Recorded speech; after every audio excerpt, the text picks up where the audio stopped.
How do you do this then? How does this clever emotional brain do this? Well, we have brain chemicals. They're actually neurotransmitters, but let's call them chemicals.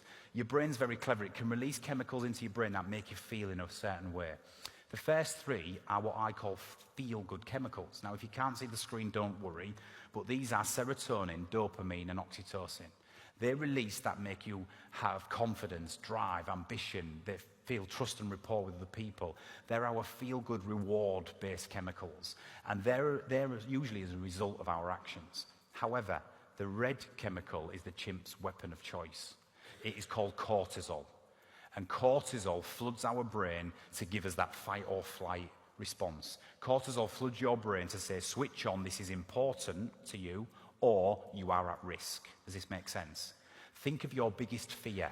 The top 5 fears globally surveyed in 85 countries was this. In 5th place was death, dying. 4th was heights. 3rd was open water or closed spaces. 2 was an array of insects like spiders and snakes and wasps and bugs. What do you think the number 1 global fear was?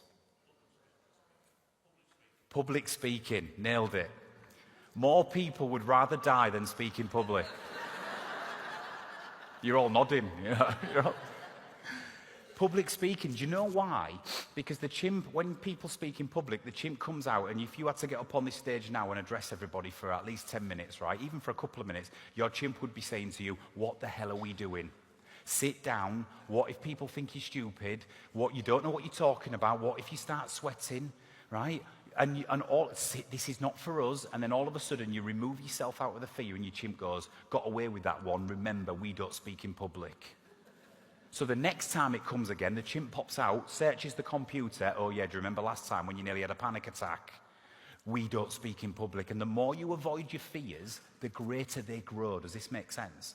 I work with young children and I work with schools and education because you've got to place yourself in the fear. You know, you've got to place yourself in, and then sooner or later, the gremlin becomes smaller, and you create what we call an autopilot in the brain for it. Think of the first time you took your driving test. My leg was shaking on the clutch. I was terrified. Absolutely. I drove here this morning without, I don't even know how I got here. Because after 15, 20 years, you just do it on autopilot, and this is the brain. This is what we've got to do. We've got to put ourselves into the fear. But cortisol is what makes you say you are at risk here, or switch on, this is important.